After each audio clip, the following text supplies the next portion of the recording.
Good evening mga kaidol, and good evening mga kaloyalist dyan, no? Usapang INC, Iglesia ni Cristo mga kaidol. Anong nangyari, Iglesia ni Cristo? Sorry Anong nangyari sa inyo?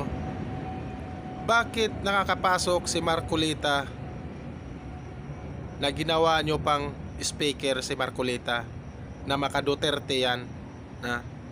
At bakit nag-invite kayo ni Bato? Bakit nakapasok si Bato?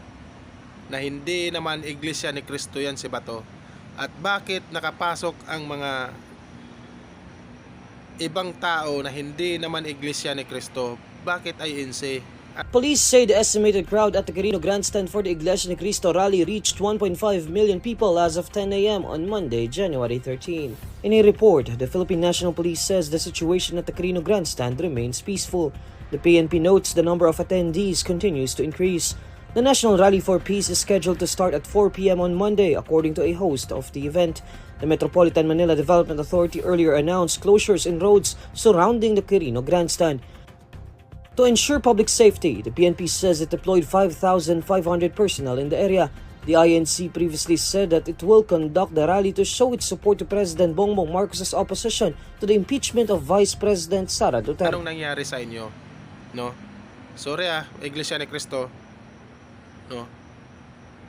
Kung bakit nag-speaker si Marcolita, na si Marcolita, alam naman natin na maka-Duterte yan. Akala ko ba Iglesia ni Cristo para sa kapayapaan? No?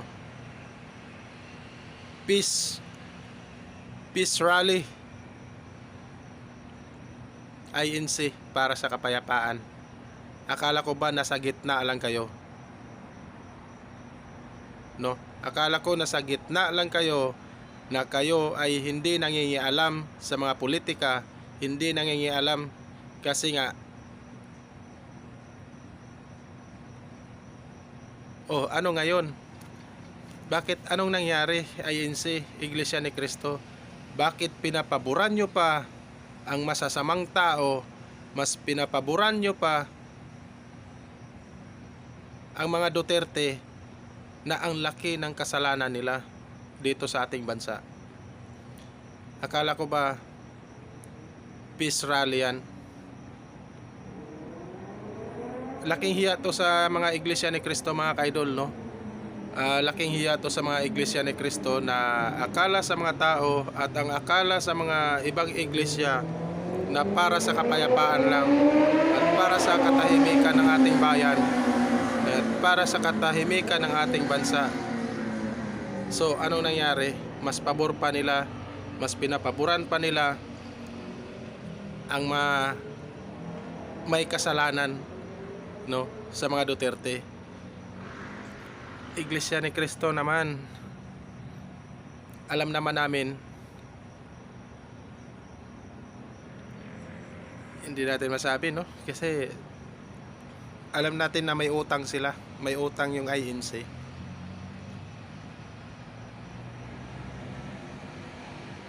So pass is pass din.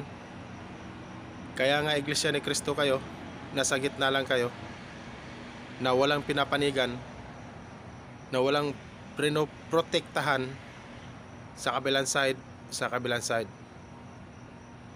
no?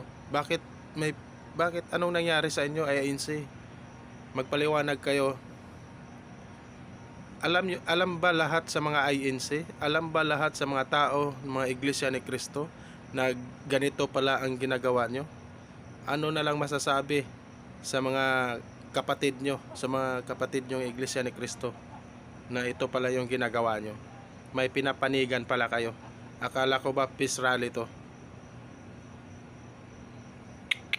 Si Marcolita pa ang speaker. Bakit? Anong nangyari sa inyo? Na hindi naman siya Iglesia ni Cristo at maka-Duterte yan. Alam naman natin na maka-Duterte yan si Marcolita. Ay nako INC, naglulukuhan na naman tayo dito.